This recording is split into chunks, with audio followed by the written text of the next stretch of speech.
Le Christ n'a pas seulement vaincu la mort, mais aussi tout ce qui est contraire à la paix. Il a vaincu la haine sur le bois de la croix.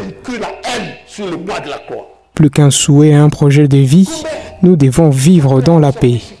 Dans la tradition de l'Église, ce modèle est calqué et au début de la célébration eucharistique, j'ai commencé par vous saluer ainsi. Que la paix soit avec vous. Et fiéreusement, il y a ceux qui ont véritablement répondu. Acclamez pour vous-même. Le Seigneur lui-même est prince de paix. Vous allez donc vous souvenir du récit de l'Ancien Testament qui prépare le Christ, lu à Noël. C'est lui du prophète Isaïe. Il dit, il est prince de la paix.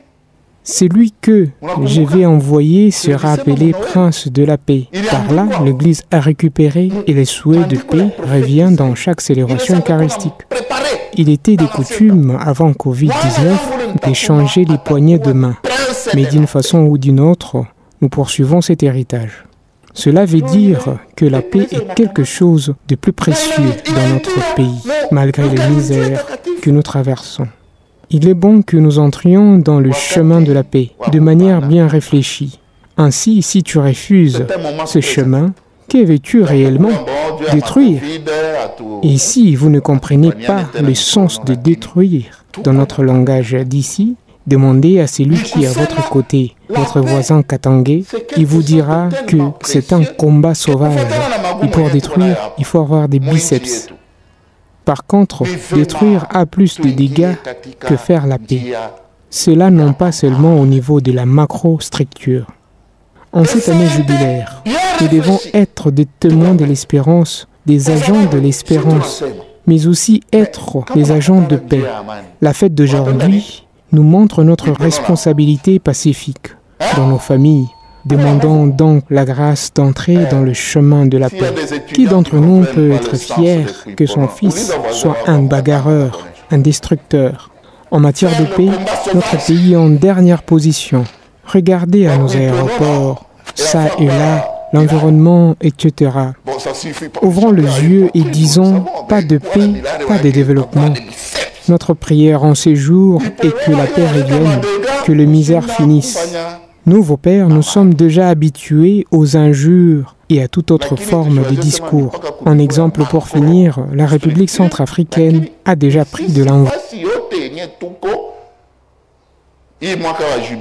En même temps que tu n'as pas chaque fois témoin, il y a espérance, agent de l'espérance, il y a tumaini, tu n'as pas chaque fois vile, agent, amani.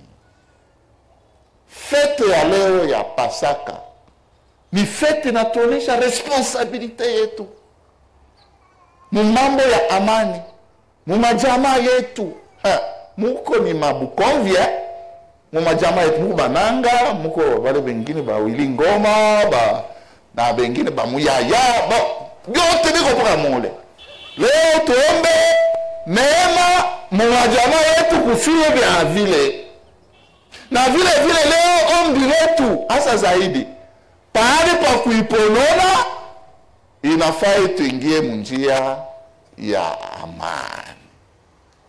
Kama unakatala njia ya amani, unapenda njia ya kuiponona, nani mwenye ana bapara, mimi naweza miuliza, nani para anaweza kuwa fier kama mtoto wake kaja hapa ya kuiponana?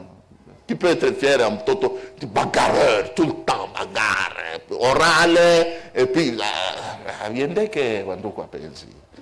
Oui, njia ya kweli ya maendeleo, hakuwezi kuwa na maendeleo kama hakuna amani. Mkadre ya hii pera alisema hapa tu unaenda utafuta amani à gauche à droite. Naona mainchi yote, je m'excuse, tuko ba mwisho. Tuko ba mwisho. Fika kwanja maeroport et puis maorganisation ya malabishi ukwetu mama yake na mama malgré mapele yangu mazingira mais unaenda fashi nyingine hata unaka ute ya plastiki hata na mapapier ya plastiki kuna nchi ya Mwafrika ile yote ni nini? Bantu kutufungule macho. Kama hakuna amani hatuwezi hata kamwe kupata maendeleo. sala yetu ya leo ipate kumwendea Mungu juu mateso iishe, vita iishe. Na tunasema shie shie wetu tuko wa pastor hata wanatuchambula tunayua Kristo ule mwenyewe balitundika kumsalaba alifanya nkosa gani? Hakufanya tankosa. Shibe kumfuata. Tushakuwa bila ya kuchambuliwa ni kila siku ya kuzaniwa et tout ça. Mais nitanipatia deux exemples ndugu wapenzi kwa kuisha. Kule ku République Centrafricaine. Leo benjetu bananja kudekole.